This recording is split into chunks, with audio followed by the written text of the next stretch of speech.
إن الحمد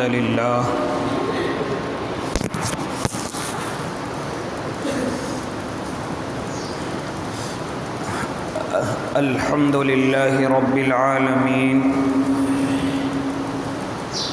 والعاقبة للمتقين والصلاة والسلام على سيد الأنبياء والمرسلين وعلى آله وأصحابه وأزواجه وذرياته أجمعين أما بعد فأعوذ بالله من الشيطان الرجيم بسم الله الرحمن الرحيم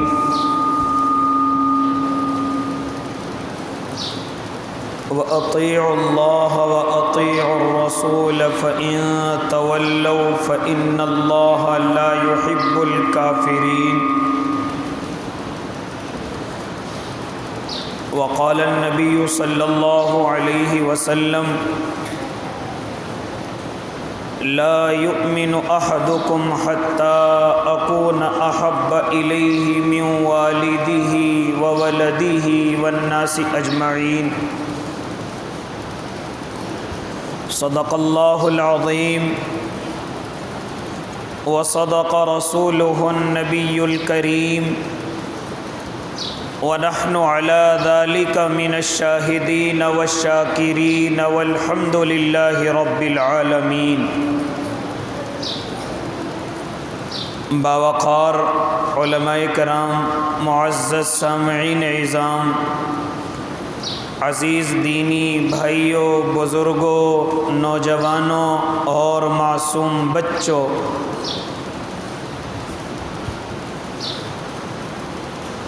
جب اللہ کا بندہ اس زمین پر اللہ کو قبول کر لیتا ہے، ایمان کے اندر داخل ہو جاتا ہے، تو اس کے ایمان کی شرطوں میں سے پہلی شرط یہی ہوتی ہے وَأَطِيعُوا اللَّهَ، کہ وہ اللہ کی اطاعت کرے، اللہ کی فرما برداری کرے،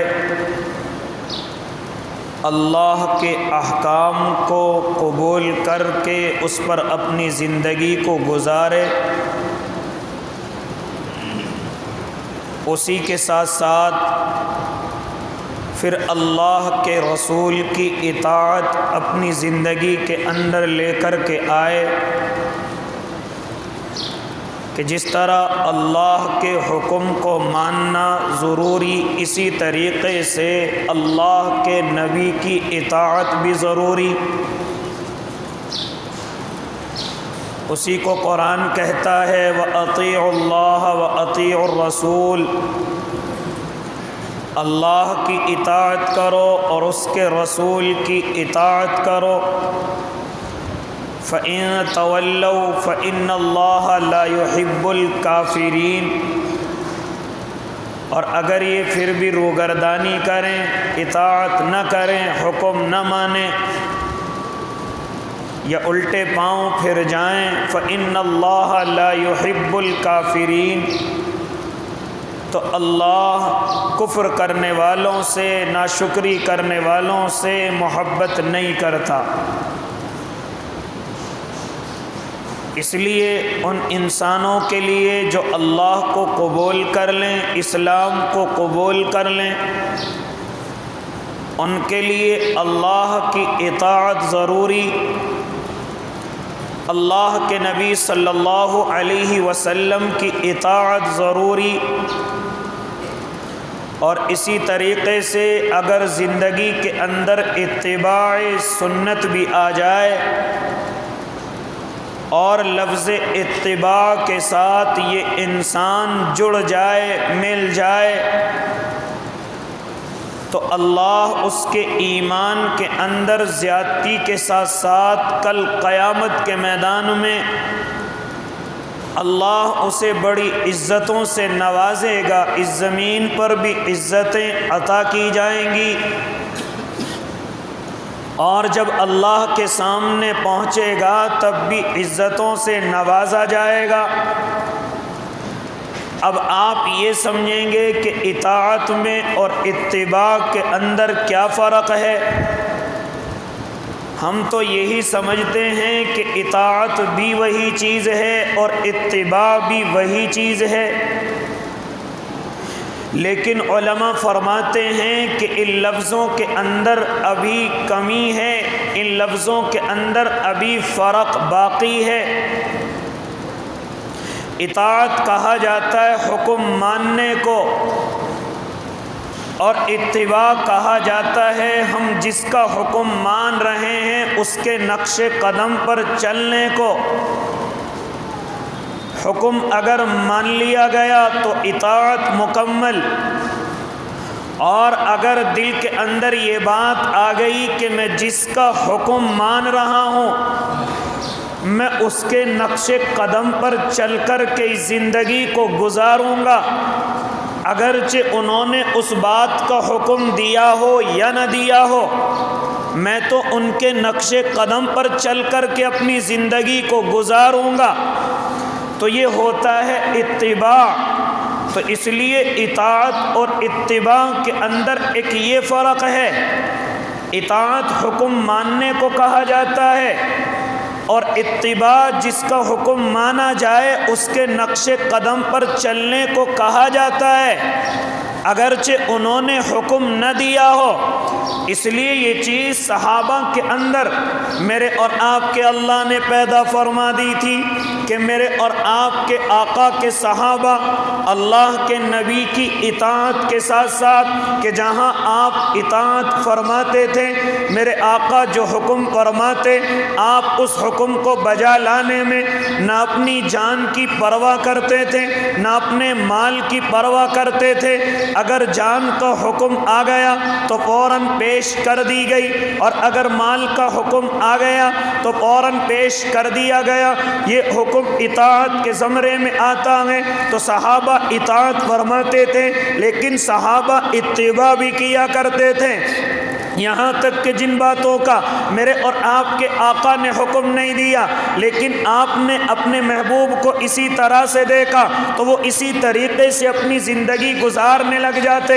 آؤ ذرا میں تمہیں مثالیں بتلاتا چلوں کہ آپ کو اس صحابی کے بارے میں معلوم نہیں کہ جو ایک مرتبہ اللہ کے نبی کی خدمت میں حاضر ہوئے اور آ کر کے دیکھا کہ میرے آقا کا گریبان کھلا ہوا ہے، میرے آقا کے بٹن مبارک کھلے ہوئے ہیں۔ صحابی کو حکم نہیں دیا گیا لیکن وہ صحابی پوری زندگی اپنے بٹنوں کو کھول کر کے رکھتے ہیں۔ کوئی عرض کرتا اے اللہ کے نیک بندے یہ بٹن کیوں کھول کر کے رکھتے ہو؟ کیا فرمایا تھا صحابی نے؟ او اللہ کے بندے میں نے جب اپنے محبوب کو دیکھا تو اس حال میں دیکھا کہ ان کے بٹن مبارک کھلے ہوئے تھے، اس لیے میں پوری زندگی اپنے بٹن کو بند نہیں کرتا ہوں۔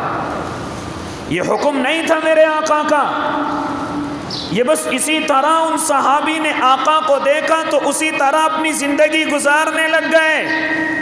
کیا آپ حضرت ابو محذورہ کو نہیں جانتے؟ کون حضرت ابو محذورہ کہ جو بچپنے کے اندر اللہ کے نبی ایک مرتبہ حضرت بلال حبشی کو حکم دیتے ہیں آپ اذان پڑھیے نماز کا وقت ہو گیا۔ ابو محذورہ ابھی ایمان کے اندر نہیں آئے، ابھی اسلام کے اندر داخل نہیں ہوئے، لہذا حضرت بلال کو دیکھتے ہیں کہ اذان پڑھ رہے ہیں، لہذا ابو محذورہ ان کی اذان کی نقل اتارنے لگے۔ یہ نقل اتارنا اللہ کے نبی کو اتنا پسند آیا، فرمایا صحابہ اس بچے کو میرے پاس لے کر کے آؤ۔ صحابہ ابو محذورہ کو اللہ کے نبی کی خدمت میں پیش کرتے ہیں۔ میرے آقا فرماتے ابھی تم بلال کی نقل اتار رہے تھے، ذرا دوبارہ مجھے نقل اتار کر کے دکھاؤ۔ حضرت ابو محذورہ نے نقل اتارنی شروع کی۔ یہ نقل اتارنا میرے آقا کو پسند آیا، میرے آقا نے ان کے سر پر ہاتھ رکھ دیا۔ ابو محذورہ تیرے سر پر محبوب کا ہاتھ ہے، لہذا یہ ہاتھ رکھنا اللہ نے ایسا قبول فرمایا کہ ابو محذورہ ایمان کے اندر داخل ہو گئے، اسلام کے اندر داخل ہو گئے، لیکن جیسے ایمان کے اندر داخل ہوتے ہیں ہاں اپنے بال نہیں کٹاتے، جوان ہو گئے اپنے بال نہیں کٹاتے، بڑھاپے کو پہنچ گئے اپنے بال نہیں کٹاتے۔ صحابہ عرض کرتے ہیں تمہارے بال عورتوں سے زیادہ لمبے ہو گئے ہیں، اپنے بالوں کو کیوں نہیں کترواتے؟ فرماتے ہو کیا فرمایا تو ابو معذورہ نے، او لوگو ان بالوں کو کیسے کتروا لوں کہ جن میں بچپنے میں میرے محبوب کا ہاتھ رکھا ہوا ہے۔ تو یہ اطاعت نہیں، اتباع۔ اطاعت کہا جاتا ہے حکم ماننے کو، اور اتباع کہا جاتا ہے نقش قدم پر چلنے کو، اگرچہ انہوں نے حکم دیا ہو یا نہ دیا ہو۔ لہذا میرے بھائی آج کی اس پرفتن دنیا کے اندر آج کچھ لوگ دین کے ٹھیکیدار بن کر کے کہتے ہیں کہ نہیں یہ کام ضروری نہیں ہے، یہ کام شریعت میں اس طرح ضروری نہیں ہے، آپ جو چاہے پہنو، آپ جو چاہے کھاؤ، آپ جو چاہے استعمال کرو۔ اور میرے بھائی ہاں آپ رسول کی اطاعت تو کر سکتے ہیں لیکن اتباع والے گروہ میں نہیں آ سکتے، اتباع والی جماعت میں آپ لوگ شامل نہیں ہو سکتے۔ اگر چاہتے ہو کہ اتباع رسول بھی ہماری زندگی میں آ جائے تو پھر محبوب کے نقش قدم پر اپنی زندگی کو گزارا جائے، پھر محبوب کی طرح اپنی زندگیوں کو گزارا جائے۔ اور پھر اس اتباع کے اندر کون کرے گا اتباع؟ کس کی زندگی کے اندر آئے گا اتباع؟ ہاں اتباع اس کی زندگی کے اندر آئے گا جو اپنے محبوب سے محبت کرتا ہوگا، جو اپنے محبوب کا عاشق ہوگا۔ خالی شریعت پر زندگی گزارنے کے لیے نہیں، خالی دین پر زندگی گزارنے کے لیے نہیں، بلکہ اس کی زندگی کے اندر جب تک اللہ کے نبی کی محبت شامل نہ ہو جائے، جب تک اس کے ایمان کے اندر محبوب کی محبت شامل نہ ہو جائے، ایمان کیسے مکمل ہو سکتا ہے؟ ایمان کیسے مکمل ہو سکتا ہے؟ اس لیے میرے بھائی آج میں اور آپ اطاعت سے بھی دور ہیں، آج میں اور آپ اتباع سے بھی دور ہیں، نہ تو اطاعت کرنا پسند کرتے ہیں، بڑا زور پڑتا ہے مجھ پر اور آپ پر اطاعت کرنے میں۔ میرے اور آپ کے محبوب کی اطاعت کس چیز میں ہے؟ آؤ اپنے چہروں پر داڑھیوں کو بڑھاؤ، یہ میرے محبوب کی اطاعت ہے۔ آؤ ان مونچھوں کو کترواؤ، یہ میرے محبوب کی اطاعت ہے۔ آؤ اپنے سروں کو ٹوپیوں سے ڈھانپ کر کے رکھو، یہ میرے محبوب کی اطاعت ہے۔ اپنے بدن پر کرتا اور پائجامہ اپنے محبوب کی سنت کو لا کر کے زندہ کرو، یہ میرے محبوب کی اطاعت ہے۔ اپنے چلنے اور پھرنے، بولنے اور ہنسنے میں اپنے محبوب کی اطاعت کرو۔ اے اللہ کے نیک بندو، آج میری اور آپ کی زندگی میں نہ اطاعت ہے، اور جب اطاعت نہیں ہے تو اتباع کہاں سے آئے گا؟ اتباع تو وہ لوگ کریں گے جو میرے محبوب کے عاشق ہوں گے، جو میرے محبوب سے عشق کرتے ہوں گے، جن کے دلوں میں اللہ کے نبی کا عشق پیوست ہو چکا ہوگا۔ اور بغیر عشق کے نہ اس ایمان کی حلاوت مل سکتی ہے، نہ اس دین پر چلنے کی حلاوت مل سکتی ہے۔ جب تک میں اور آپ عشق نبوی میں مستغرق نہیں ہو جاتے تب تک ایمان کامل کی حلاوت مجھے اور آپ کو نصیب نہیں ہو سکتی۔ اگر اس ایمان کی حلاوت حاصل کرنا چاہتے ہو تو پھر عشق نبی میں مستغرق ہو جاؤ کہ جس طریقے سے میرے اور آپ کے اللہ کے محبوب اس زمین پر تشریف لائے اور پھر جو میرے محبوب سے ملتا اور جڑتا چلا گیا، وہ اتباع اور اطاعت کے ساتھ ساتھ عشق نبوی میں مستغرق ہوتا چلا گیا، یہاں تک کہ ایسا مستغرق ہوا نہ اسے اپنی جان کی پرواہ رہی، نہ اسے اپنے مال کی پرواہ رہی۔ سب سے پہلی اگر کوئی خاتون اللہ کے نبی کو قبول کرنے والی ہیں تو وہ میری اور آپ کی اماں حضرت خدیجۃ الکبریٰ رضی اللہ تعالی عنہا ہیں، جو سب سے پہلے ایمان قبول کرتی ہیں، پھر ایمان قبول کرنے کے بعد اطاعت کی زندگی گزارتی ہیں، اور خالی اطاعت کی نہیں بلکہ اتباع کی بھی زندگی گزارتی ہیں۔ اور کس طریقے سے کہ جو میرے آقا کی تمام حالتوں کو سمجھ جائیں، جو میرے آقا کی مایوسی کو سمجھ کر کے فوراً اس پر اپنی جان اور مال قربان کرنے والی ہو جائیں۔